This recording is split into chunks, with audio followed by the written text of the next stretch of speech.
দেখো এখানে একটা কোশ্চেন দিয়েছে, বলছে যে Mohan purchases table at an MRP of ₹800 at a discount of 10%.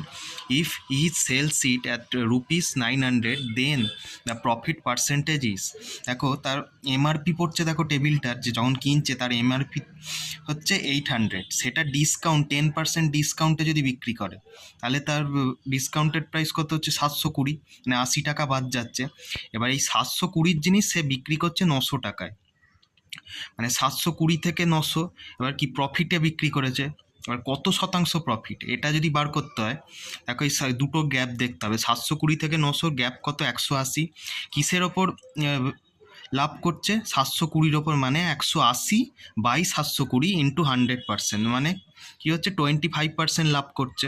মানে সে যদি 25% যদি লাভে বিক্রি করে 720 জিনিস, সে 900 টাকায় বিক্রি করবে। এটা দেখো এসএসসি ফেস